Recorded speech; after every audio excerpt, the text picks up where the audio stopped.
اعوذ باللہ من الشیطان الرجیم بسم اللہ الرحمن الرحیم۔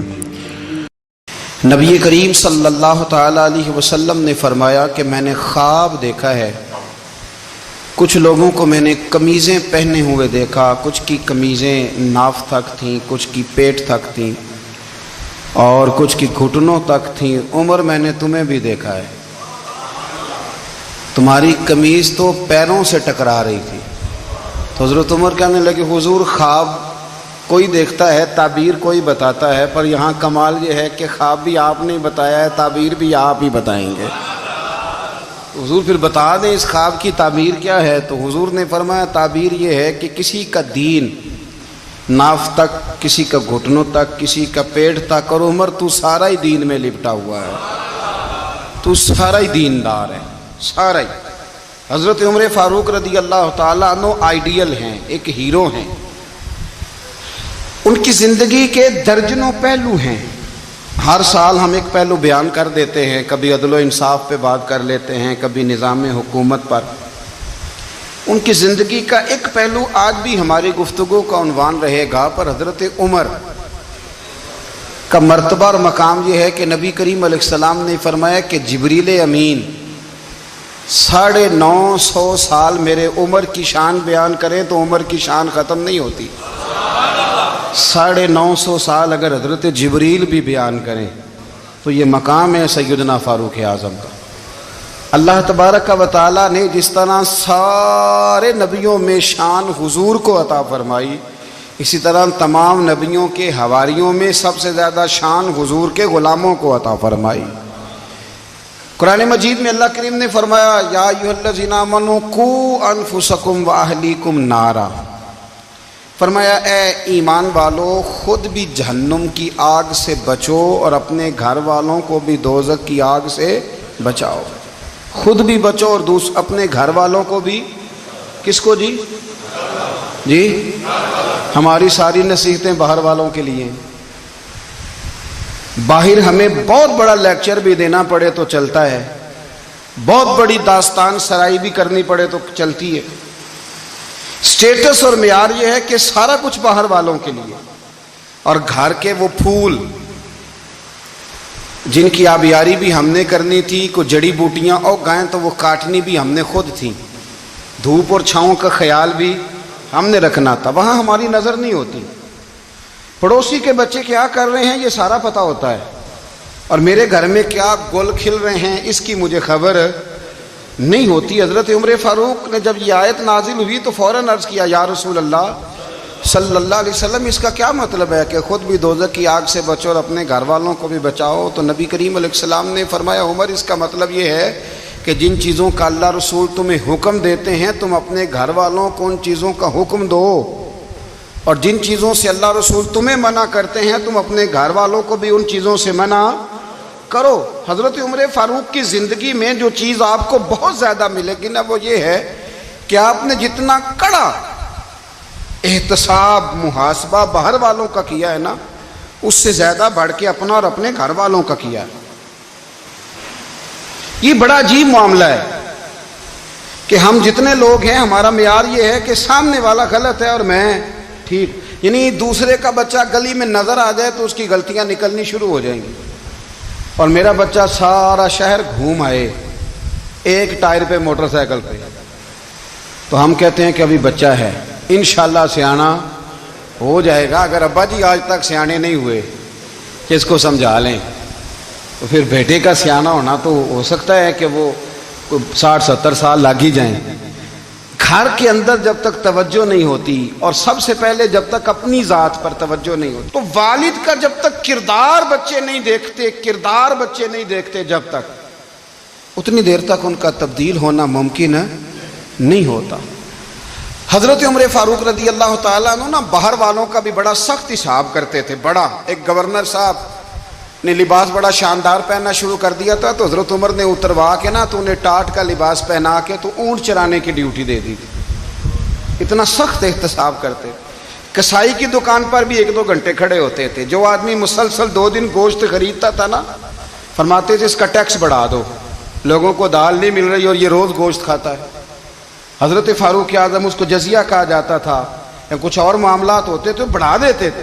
مسلسل جو 2 دن آدمی گوشت کھاتا تھا فرماتے تھے مدینے میں غربت ہے, اگر یہ والا نظام تم کرو گے تو غریب لوگ کس کی طرف دیکھیں گے. لیکن اس سے زیادہ بڑھ کر جو ان کی زندگی کا معیار اور سٹیٹس تھا وہ یہ تھا کہ اپنے گھر کا خاص خیال رکھتے, خاص توجہ کرتے. ملک شام سے اور ایران سے کچھ لوگ آپ کی خدمت میں آئے تو وہاں سے کچھ کنیزیں بھی آئیں, ان کے بادشاہ پیغام لے کے. شاہ ایران کی کنیز کو ملکہ نے کہا کہ نا حضرت عمر کی زوجہ کو دیکھ کے آنا ذرا کس طرح کی ہے. ہمارے ملک میں کیا کہتے ہیں, خاتون اول, جی خاتون, باقی سارے دووں میں خاتون اول, ذرا خاتون اول کو دیکھ کے آنا.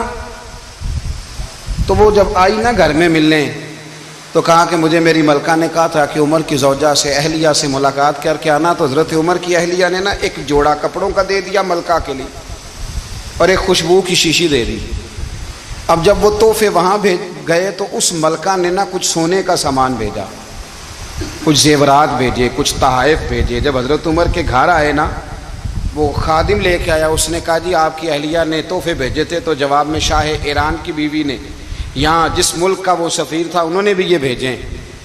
تو حضرت عمر فاروق نا وہ تحفے لے کے گھر گئے تو جا کے کہنے لگے اپنی اہلیہ سے, یہ تو کب سے تحفے تحائف بھیجنے لگ گئی ہے, یہ کب سے نظام شروع ہو گیا؟ تو کہ حضور تحفہ دینا لینا تو ٹھیک ہے, سنت ہے, محبت بڑھتی ہے, تو یہ کوئی قباحت نہیں, اور میں نے اپنی ذاتی استعمال کے لیے جو چیزیں رکھی تھی وہ میں نے دی ہیں. تو حضرت عمر فاروق رضی اللہ تعالیٰ عنہ فرمانے لگے ہم نے کسی ملک کے ساتھ اور اس کے بادشاہ کے ساتھ ذاتی تعلق نہیں بنانا, تعلق جو بھی بنے گا رسول اللہ کے دین کی برکت سے بنے گا. ذاتی رشتے نہیں ہم نے قائم کرنے, ذاتی. آپ کے ملک کی جو ایئر لائن جس کا ہر سال خسارے کا ڈنڈورا پیٹا جاتا ہے نا, وہ ہمارے بادشاہ صاحب اور صدر صاحب اگر غیر ملکیوں کو گھوڑا کبھی بھیجنا ہو نا, گھوڑا, تو پورا ایک جہاز گھوڑا لے کے تحفے میں جاتا ہے, پورا جہاز غریب قوم کا یہ سرمایہ. اور قوم بڑی بادشاہ ہے, لائنوں میں لگ کے ووٹ دیتی ہے. 2 کام ہمیشہ لائن میں لگ کے کرنے, ایک بل لائن میں لگ کے جمع کرانا ہے اور ایک ووٹ لائن میں لگ کے, تاکہ پھر پورے 5 سال لائن میں ہی لگے رہیں. مرضی سے آپ ووٹ دینا, پر جو بات درست ہے اس کو سنو. حضرت عمر فاروق رضی اللہ تعالیٰ عنہ نے اپنی اہلیہ سے پوچھا کتنے کا تھا وہ تیرا جوڑا اور خوشبو کی شیشی؟ انہوں نے کہا 3 دینار کی.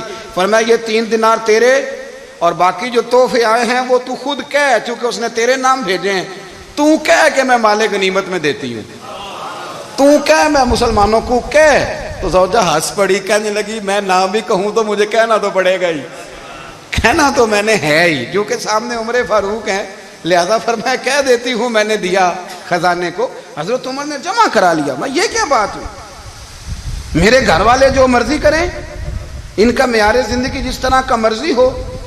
اور حضرت عمر ایک جملہ کہا کرتے تھے, اللہ کرے کہ یہ باتیں اس دور حاضر میں ہماری سمجھ میں آئیں. حضرت عمر فاروق رضی اللہ تعالیٰ عنہ اپنے بچوں کو فرمایا کرتے تھے کہ بہت آدمی کو بھوک لگی ہو نا, اور پھر اس کی پسند کا کھانا پکا ہو, جتنے شوق سے وہ اس کھانے کو دیکھتا ہے نا, فرمایا اس طرح پوری قوم اپنے بادشاہوں کے خاندان کو دیکھتی ہے, اس تیزی کے ساتھ دیکھتے ہیں کہ ان کے گھر میں کیا ہو رہا ہے, ان کا معیار زندگی کیا ہے, ان کا سٹیٹس کیا ہے. سیدنا فاروق اعظم رضی اللہ تعالیٰ عنہ نے اپنے گھر کے اندر اپنے بچوں, آپ کے بچے دونوں کاروبار کے لیے مصر گئے, تو وہاں کے گورنر صاحب نے لوگوں سے, ایک بہت بڑا قافلہ گیا مدینے سے مصر تجارت کے لیے, جاتے ہیں نا آج بھی قافلے کئی ملکوں میں, تو یہ گئے تجارت کے لیے. تو حضرت عبداللہ ابن عمر, حضرت عبید اللہ ابن عمر, حضرت عمر کے دونوں بیٹے گئے. جناب عمر فاروق کے بچے جب وہاں پہنچے تو مصر کے گورنر نے نا لوگوں کو تعارف کرایا کہ یہ عمر فاروق کے بیٹے ہیں, یہ حضرت یہ چودھری کے بیٹے کو کون بتاتا ہے کہ تو چودھری کا بیٹا ہے؟ باہر والے بتاتے ہیں, گھر والے جی. اور سیٹھ صاحب کے بیٹے کو کون بتاتا ہے کہ تو سیٹھ صاحب کا بیٹا ہے؟ اور مالک کو کون بتاتا ہے کہ تو مالک کا بیٹا ہے اور یہ کرایہ دار ہے؟ یہ کون بتاتا ہے؟ یہ سوچ ہم دیتے ہیں بچوں کو.